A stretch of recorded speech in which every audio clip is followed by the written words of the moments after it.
안녕하십니까. 지역주택조합 전문변호사 이강진입니다. 지역주택조합에 가입한 후 탈퇴하거나 자격 상실이 되었음에도 조합원 명부에 여전히 이름이 남아있는 경우가 있습니다.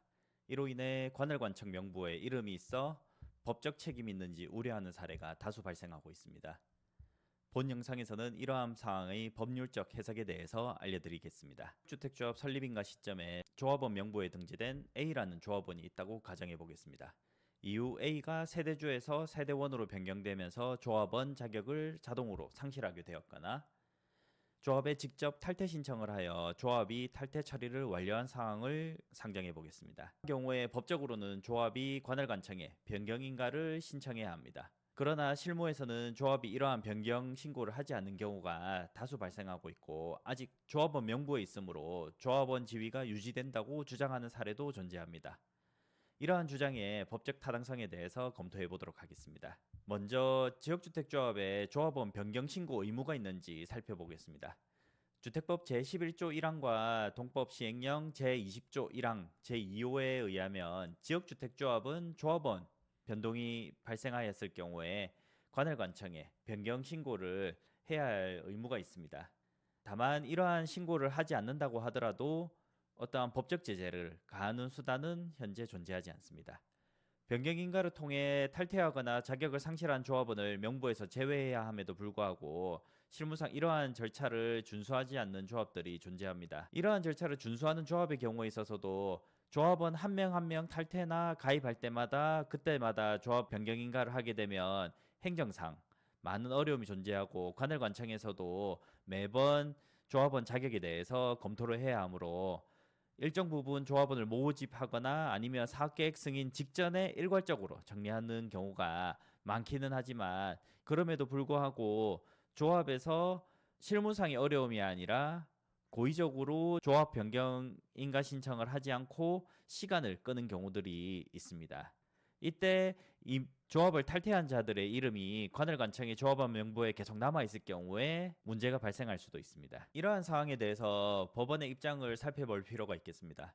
대법원은 2002년 주택건설촉진법상 조합 설립인가 관련하여 대법원 2002년 3월 11일 선고 2002 그 12 결정에서 관할시장의 인가는 기본 행위를 보충하여 법률상 효력을 완성시키는 보충 행위다라고 정의하여서 조합 설립인가라든지 변경인가 여부가 조합과 조합원 사이의 내부적 사법관계에는 영향을 미치지 않는다라고 밝혔습니다. 즉 행정기관의 인가 여부와 무관하게 조합 내부에서의 권리와 의무는 법률이나 조합 규약에 따라서 결정된다라는 법리가 확립되어 있습니다. 주택법 제11조 1항에 따른 지역주택조합 설립인가 행위도 이른바 강학상 인가에 해당합니다. 강학상 인가랑 행정법상 개념으로 이미 유효하게 성립된 법률행위의 효력을 보충해주는 행정행위를 의미합니다. 여기에서 중요한 것은 공법관계와 사법관계의 구분입니다. 조합과 행정청 사이의 관계는 공법상의 관계인 반면 조합과 조합원 사이의 내부 관계는 사법상의 관계입니다.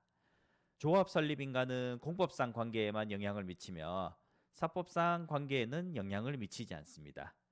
결국 공법상의 관계와 사법상의 관계가 구분이 된다는 점을 유의하시면 되겠습니다. 국토교통부 지역주택조합 표준규약 제10조 제1항은 조합원의 권리로 총회 출석권, 발언권 및 의결권을 명시하고 있습니다. 대부분의 지역주택조합들의 조합규약이 이와 유사한 내용을 규정하고 있습니다. 이러한 권리를 행사할 수 있는 조합원은 총회 개최 시점을 기준으로 주택법령 및 조합규약에 따라 적법하게 조합원 지위를 갖추고 있는 자로 한정됩니다. 유의할 점은 처음에 조합원 명부에 등재돼 있었다고 하더라도 자격 상실, 제명, 탈퇴 등으로 조합원 지위를 상실하게 되면 즉시 조합원의 권리도 행사할 수 없게 된다는 것입니다. 즉 관할관청의 조합 설립 변경인가 여부는 권리 상실에 영향을 미치지 않습니다. 조합원 지위 득실 변경에 대해서 좀 더 구체적으로 살펴보겠습니다. 자격을 상실하거나 제명되거나 탈퇴하면 즉시 조합원 지위가 상실됩니다. 반대로 신규 가입자는 가입과 동시에 조합원 권리를 취득합니다. 조합 설립 변경인가 여부는 이러한 조합원 지위에는 아무런 영향을 미치지 않습니다. 실제 판리에서도 이러한 법리를 확인할 수 있는데 대구지방법원은 2001년 판결에서 조합원의 득실 변경에 관한 요건이 갖추어지는 경우 조합과 해당 조합원 사이의 효력이 바로 발생한다라고 밝혔습니다. 변경인가가 이루어진 후에야 효력이 발생하는 것이 아니라는 점을 분명히 하고 있습니다. 핵심 포인트는 조합원 지위의 득실 관계 변경은 내부 법률 관계의 변동이므로 즉시 효력이 발생하고 행정청의 절차, 조합 설립 변경인가나 설립인가와는 별개로 진행된다라는 점을 참고하시면 되겠습니다. 판례들도 동일한 법리를 확인하고 있습니다. 인천지방법원은 2021년 판결에서 자격 요건을 충족하지 못하여 조합원 자격이 상실되는 것은 조합규약의 효력에 의한 것이지 변경인가로 인한 것이 아니다라고 판시를 하였고, 대구지방법원은 2018년 판결에서 조합과 조합가입계약을 체결함으로써 관할관청의 인가 여부와 관계없이 조합원으로 가입되었다라고 판단을 한 바 있습니다.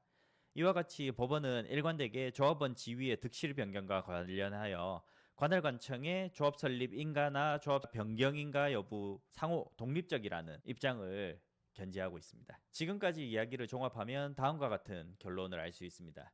조합원 자격을 상실하면 조합원의 권리와 의무는 즉시 소멸합니다. 관할관청의 명부에 이름이 등재되어 있다는 사실만으로 조합원 지위가 유지된다고 볼 수는 없습니다.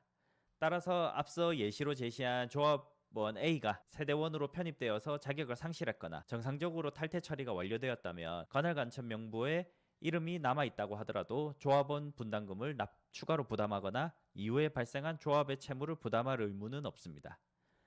불안감으로 인해서 추가 조치를 고려하는 경우가 있으나 탈퇴가 정상적으로 처리되었음을 확인하는 것만으로도 충분하며 특별한 추가 조치는 불필요하다 할 수 있습니다.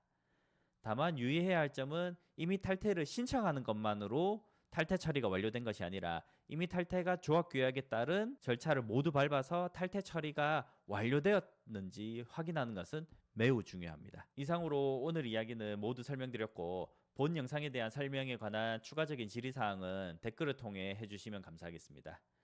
이후에는 이미 탈퇴 처리 방법에 대한 확인 방법이나 부당한 분담금 청구에 대한 대응법 등에 관한 후속 영상을 제작할 예정입니다.